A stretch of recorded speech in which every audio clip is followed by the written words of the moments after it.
از دل ایران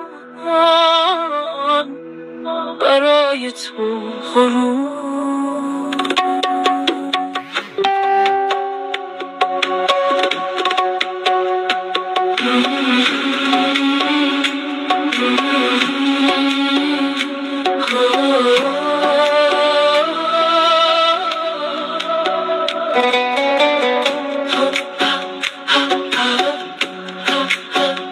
تو برادر من، تو هم نفس من، در قلب من همیشه جا داری.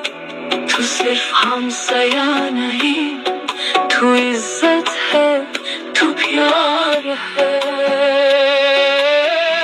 تیری مٹی کی خوشبو الگ، تیرا جذبہ ہے لاجواب.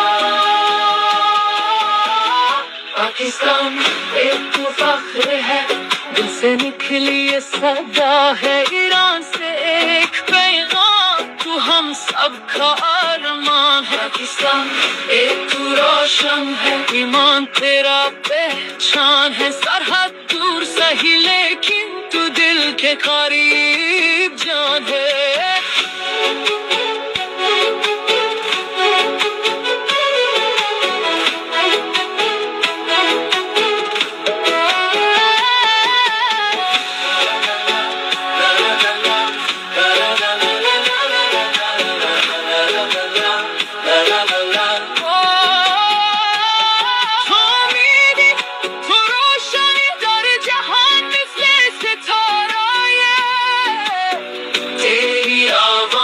जज्बा देखा हर मुश्किल में भी खड़ा है तू. ना सिर्फ हमसाया तू भाई है, तेरी खुशी मेरी दुआ है. तेहरान से कराची तक एक ही दिल की सदा है.